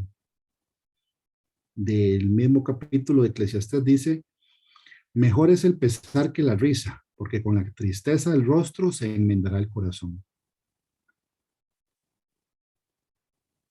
Ese mismo versículo en la traducción lenguaje actual dice, más vale llorar que reír, el llanto nos hace madurar. Aquí dice que el corazón se enmienda con la tristeza. Y sí, a veces el Señor permite que pasemos por eventos tristes que nos hacen bien, porque escrito está que con la tristeza del rostro el corazón se endereza. Una vela, un entierro, una muerte. Dice, el corazón de los sabios está en la casa de luto, mas el corazón de los insensatos en la casa en que hay alegría. Mejor es oír la reprensión del sabio que la canción de los necios, porque la risa del necio es como el estrépito de los espinos debajo de la olla. Y también esto es vanidad. ¿Cuál olla y cuáles espinos? Eso está en la Biblia. Eso es un castigo que hay en el infierno y está en los Salmos. La traducción lenguaje actual dice, qué hueca la risa del tonto, pronto se apaga, como la paja en el fuego. Los burladores de la palabra de Dios, que ya murieron y están en el infierno, ya ninguno se está riendo, ya ninguno se está burlando, ya ninguno está blasfemando, ya ninguno está hablando con orgullo y ya ninguno puede volver a la tierra para arrepentirse. Dios estableció, y está escrito, y de la manera que está establecido para los hombres que mueran una sola vez y después de esto el juicio. Por más que el ser humano se reúna y haga manifestaciones, documentos legales hechos por hombres que vayan en contra de la ley de Dios, cuestionando el que por qué Dios no deja a una persona del mismo sexo casarse con otra, adoptar niños o abortar, etcétera, etcétera, está establecido, punto, no está sujeto a discusión para los hombres que mueran una sola vez y después de esto el juicio. Esto no está sujeto a discusión. La muerte es un testigo de que con Dios no se juega. En el libro de Hechos 17 dice, Pablo se lo está diciendo a un grupo de intelectuales de Grecia, epicúreos y estoicos, dice la escritura, eran filósofos que defendían la idea de que el ser humano está en la tierra para recibir placer y para disfrutar. Mucha gente eso es lo que piensa. No, es que yo vine a la tierra, Dios me hizo para que yo fuera feliz en la tierra. ¿A dónde dice eso? No, no es que Dios quiera que uno sea un infeliz, pero el objetivo de estar aquí en la tierra no es buscar el placer personal, como es lo que promueven los estoicos y los epicúreos que todavía existen. Y eso pasó 60 y resto de años después del nacimiento, del nacimiento de Jesús. Este diálogo. Y aún así, Pablo estaba discutiendo con filósofos que ellos dicen que el objetivo del ser humano en la tierra es ser feliz, disfrutar. Bueno, hay gente que vive su vida de esa manera y cuando muere se da cuenta de que se acabó la fiesta, como Salomón lo puso en el versículo anterior. Por eso él decía que es mejor estar en un entierro que estar en una fiesta, porque esa fiesta se va a acabar en algún momento y que la risa de esos insensatos es el sonido parecido a las espinas de las ollas que calientan las calderas donde están quemándose en el infierno.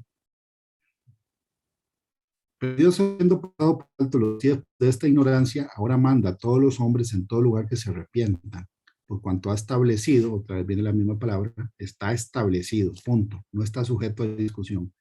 Ha establecido un día en el cual juzgará al mundo con justicia, con la de él, no con la del mundo. Por aquel varón a quien designó fe a todos por haberle levantado a los muertos. Entonces está establecido, va a haber un juicio. Quieran o no quieran, va a haber un juicio. Apocalipsis 20, ahí habla del juicio. Y vi un gran trono blanco y al que estaba sentado en él, de delante del cual huyeron la tierra y el cielo. O sea, ¿por qué? Porque ya el Señor, esta tierra, esta creación, como nosotros la conocemos, Él la va a hacer nueva completamente. La creación es un testigo de que Dios existe, ¿sí? Lo vimos en Romanos 1. No tienen excusa. Ya con la creación. Una creación maravillosa donde nosotros podemos ver que todos los seres vivos están interconectados o estamos de alguna u otra manera. Vemos pájaros, por ejemplo, ¿verdad? Eh, Vemos animales que tienen mimetismo, se hacen pasar por ramas, por hojas. Hay insectos que parecen palitos secos, hay otros que parecen hojas, hay culebras que parecen bejucos, hay flores que parecen pájaros, y ahí es donde uno por lo menos debería pensar, bueno, ¿y quién copió a quién? ¿Quién copió a quién? ¿Cómo es posible que la casualidad diseñara una flor que parece un pájaro? Tiene que haber alguien externo que pueda ver uno para hacer el otro parecido. Hasta sentido común es, pero el ser humano en su insensatez, con tal de justificar la manera de vivir en pecado, niega una verdad absoluta con argumentos que son ridículos, pero en algún momento, cuando mueran, se van a dar cuenta de que todo lo que decían los creyentes, lo que decíamos los creyentes en cada una de las épocas en que vivimos era cierto. Aquí, en este juicio, dice la Escritura que ya no va a estar la tierra y el cielo, porque el Señor va a hacer tierra y cielo nuevo. ¿Para quiénes? Para nosotros. Está en 1 Corintios 2:9, que dice, antes bien, cosas que ojo no vio ni oído yo, ni han subido en corazón de hombre, son las que Dios ha preparado para los que le aman. Y remata diciendo, y ningún lugar se encontró para ellos. ¿Para quiénes? Para la tierra y para el cielo. Y vi a los muertos grandes y pequeños, quiere decir de todas las clases sociales, de pie ante Dios, y los libros fueron abiertos. Y otro libro fue abierto, el cual es el libro de la vida, y fueron juzgados los muertos por las cosas que estaban escritas en los libros según sus obras. Y el que no se halló inscrito en el libro de la vida fue lanzado al lago de fuego. Salomón otra vez dice, otra vez digo yo, otra vez vamos a leer qué dice Salomón.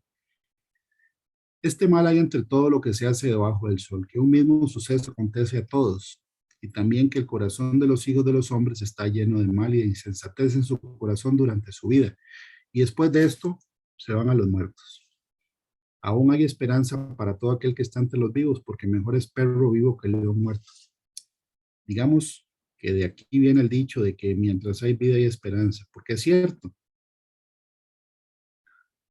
Salomón puso por escrito que un mismo suceso acontece a todos. Sin embargo, ¿verdad? Él recalca que la esperanza está para aquel que está entre los vivos, porque todavía se puede arrepentir. Y él veía que la necedad y la insensatez del hombre era algo general en la humanidad y que después se muere. Eclesiastés 3:14 dice, he entendido que todo lo que Dios hace será perpetuo. Sobre aquello no se añadirá ni de ello se disminuirá y lo hace Dios para que delante de él teman los hombres. Entonces, estamos viendo el mensaje de hoy, cómo el Señor, ¿verdad? En su palabra nos deja testigos que nosotros tenemos que usar para poder predicar de una manera que sea demostrable de que la profecía bíblica es una herramienta para poderle predicar a un impío de que la Biblia es un libro que lleva el 100% de las profecías que se han cumplido y que ha dicho van exactamente todas cumpliéndose hasta la fecha. Se están cumpliendo profecías en este momento que también se pueden demostrar.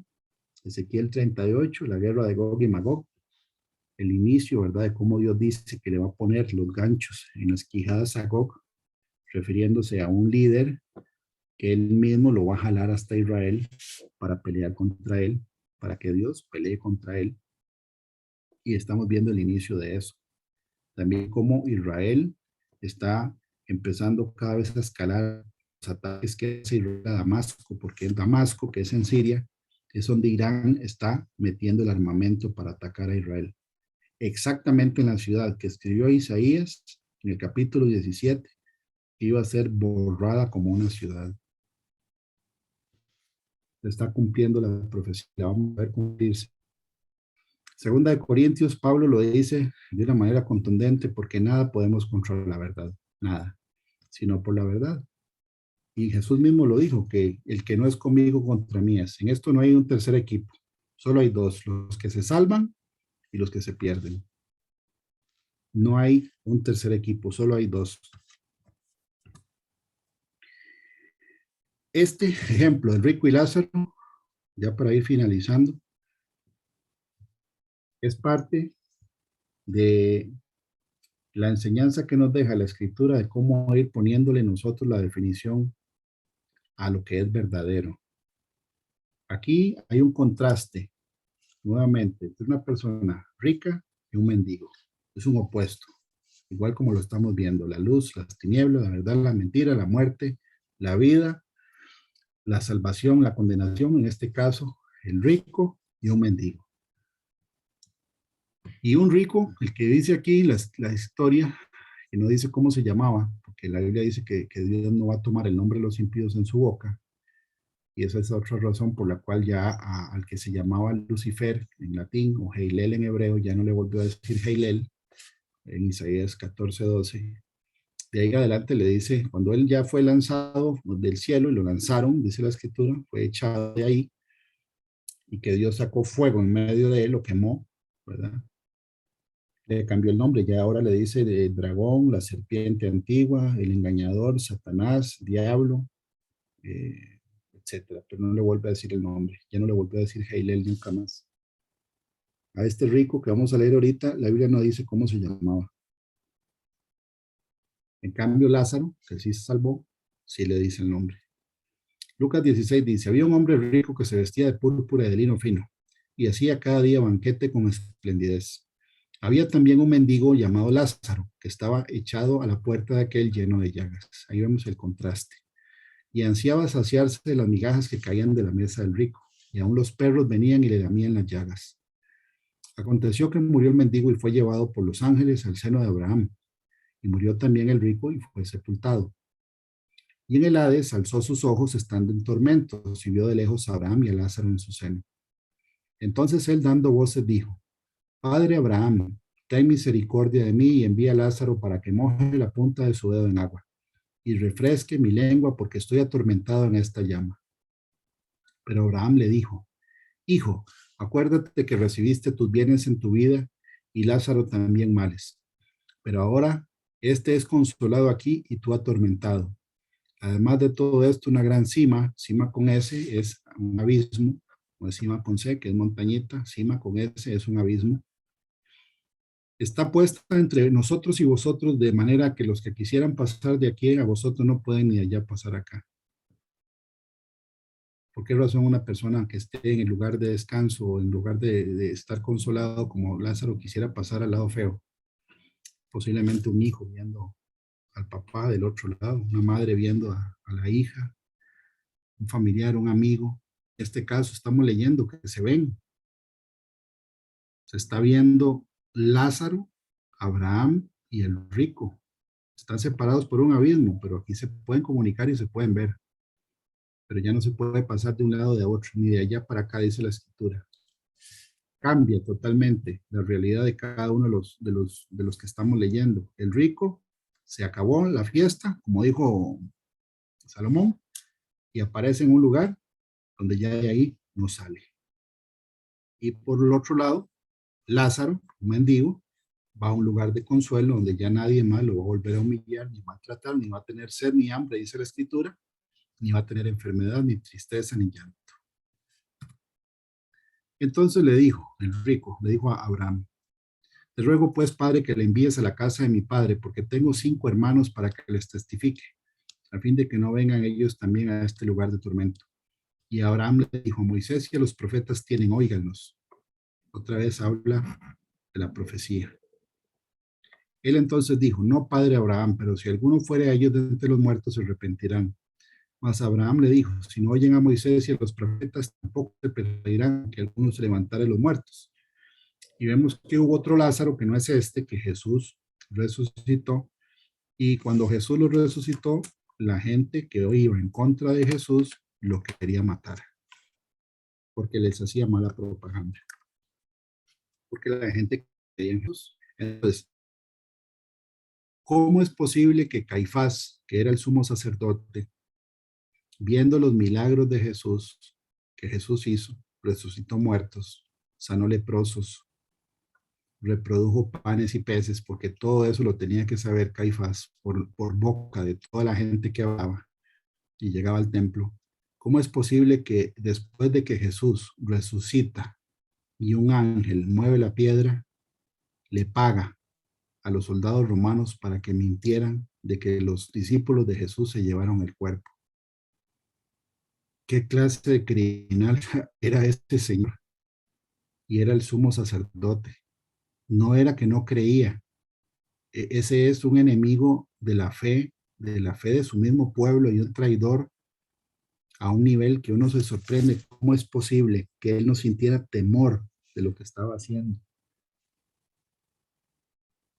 Como una demostración genuina de que definitivamente, por más milagros, por más evidencia que vean, hay gente que nunca va a querer someterse a lo que Dios dice.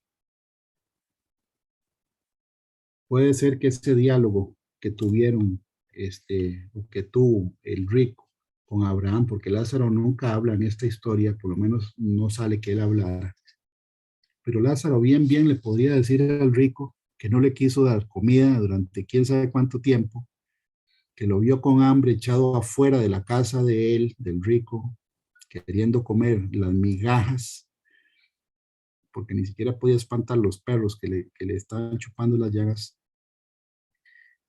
Lázaro le pudo haber preguntado al rico de un lado donde él estaba y preguntarle al rico, bueno, dígame una cosa, ¿quién tenía la razón, usted o yo? Qué increíble cómo ahí, a donde está ese señor hoy, que todavía está ahí, de nada le sirvió haber pensado tener la razón, como Poncio Pilatos decía tenerla. ¿Qué es la verdad? Con ironía le dijo a Jesús.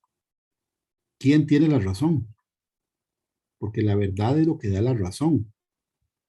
De ahí donde la definición de la verdad es lo que permanece para siempre, es lo que es eterno. Y el nombre que Dios mismo escoge tener cuando está aquí en la tierra como un ser humano es Yeshua, que significa salvación. Es la verdad. Él dijo, los que son de la verdad me oyen. La verdad es los que se salvan. El que es de la verdad oye mi voz. Mis ovejas oyen mi voz y me siguen, dice el Señor. La verdad está del lado de los que se salvan. Todo lo demás, aunque pareciera la gente impía tener la razón aquí, una vez que están en el infierno, estuvieron equivocados toda su vida, porque el resultado no es el resultado que Dios quería que ellos tuvieran, se perdieron. La Biblia dice que de qué le sirve al hombre ganar el mundo si pierde su alma. No tenían razón, por más inteligencia, por más títulos, por más premios, por más dinero, casas, empresas que hayan tenido, hoy ese rico podría dar todo lo que tenía en la tierra por un poquito de agua que le lleve a alguien que no va a llevarle nadie el agua ahí donde está. Toda la riqueza que tuvo a cambio de medio vaso de agua. Lázaro bien le puede preguntar ¿Quién tenía la razón, usted o yo? ¿Quién tenía la verdad? La verdad es lo que permanece. Y el Señor nos recuerda a todos los que estamos escritos en el libro de la vida del Cordero, a través de la fe en en Jesucristo, que Él fue el que nos sacó de esa condición, de esa ignorancia y de esa ceguera espiritual. En el Salmo 107, que tiene un título, el título del Salmo 107 es Dios libra de la aflicción. Anduvieron perdidos por el desierto, por la soledad sin camino, o sea, perdidos. Por eso Jesús dice, yo soy la verdad, el camino, la verdad y la vida. El camino es el camino a la salvación. Sin camino es estar perdidos. Sin hallar ciudad donde vivir, hambrientos y sedientos. Su alma desfallecía en ellos. Entonces clamaron a Jehová en su angustia y lo libró de sus aflicciones. Los dirigió por camino derecho, para que viniesen a ciudad habitable. Alaben la misericordia de Jehová y sus maravillas para con los hijos de los hombres. Nosotros, la iglesia de Cristo, las personas, el edificio, dice la escritura que Pablo le dice a su discípulo Timoteo que nosotros somos columna y baluarte de la verdad. O sea, que tenemos que predicar la verdad del evangelio para que la gente no se vaya a un lugar de tormento.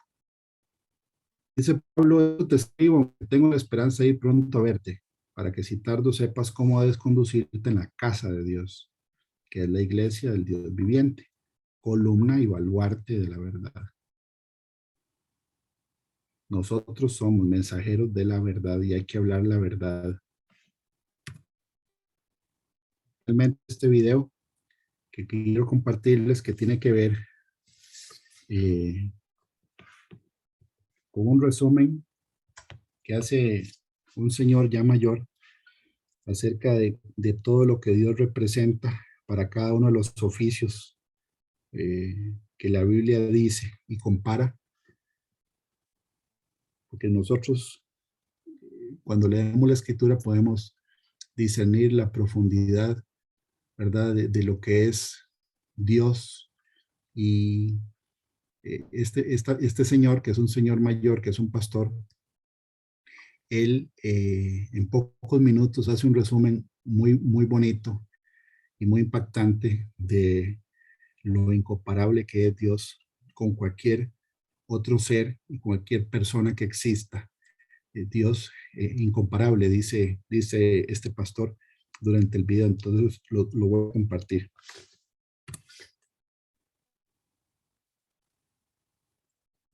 He that cometh from above is above all. Christ, the incomparable. Who is this Christ of whom I speak?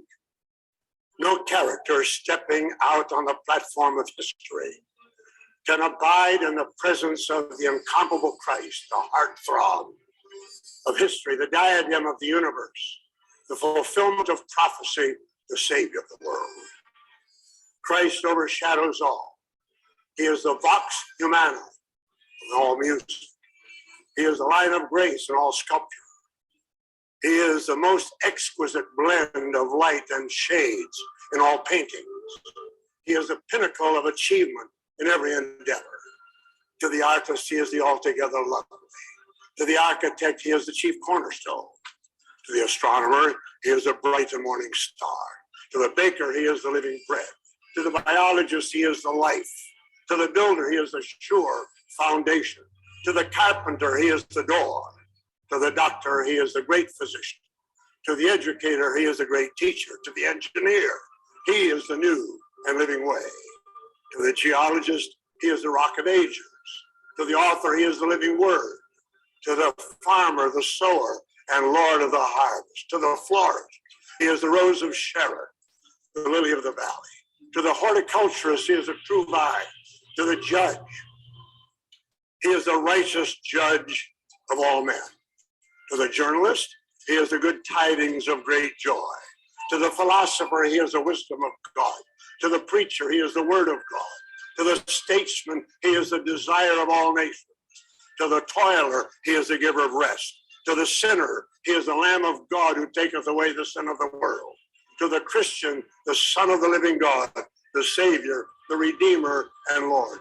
To the disciple, he is the commander-in-chief who gives us our orders with unmistakable and unconditional clarity. He is Christ, the incomparable.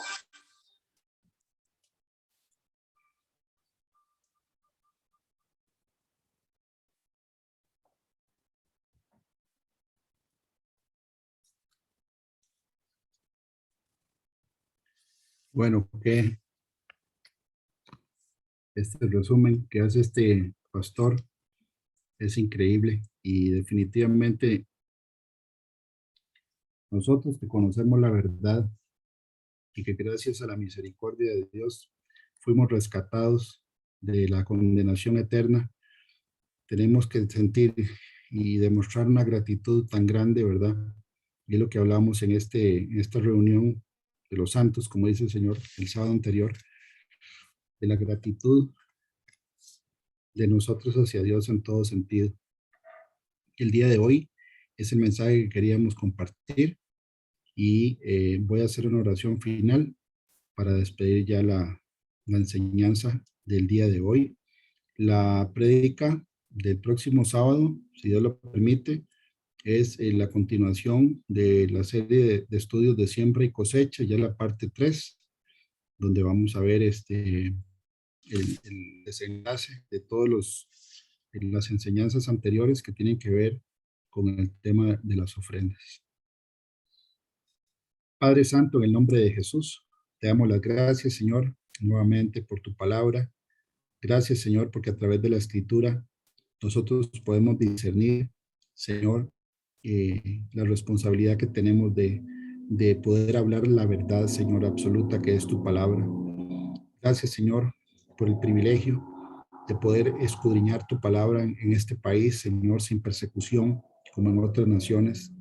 Te damos las gracias, Padre del cielo, porque sabemos que has hecho un milagro con cada uno de nosotros en nuestra vida, de habernos quitado, Señor, la altivez, la soberbia, el orgullo, Señor, la ignorancia, la ceguera espiritual, para poder saber, Señor, que todo lo que está escrito en la Biblia es cierto. Te damos las gracias por la bendición que has dado para este día, Señor, con esta enseñanza. Yo en lo personal te ruego, Padre del cielo, que cada palabra que yo haya pronunciado sea para edificar la iglesia por la cual tú pagaste con tu sangre. Y yo bendigo a las personas que están escuchando, Señor, este mensaje, con la bendición que dice: Jehová te bendiga y te guarde. Jehová haga resplandecer su rostro sobre ti y tenga de ti misericordia. Jehová alce su rostro sobre ti y ponga en ti paz. Llénanos, Señor, de paz. En el nombre de Jesucristo. Amén y amén. Que Dios los bendiga y si Dios quiere nos vemos en la próxima predica.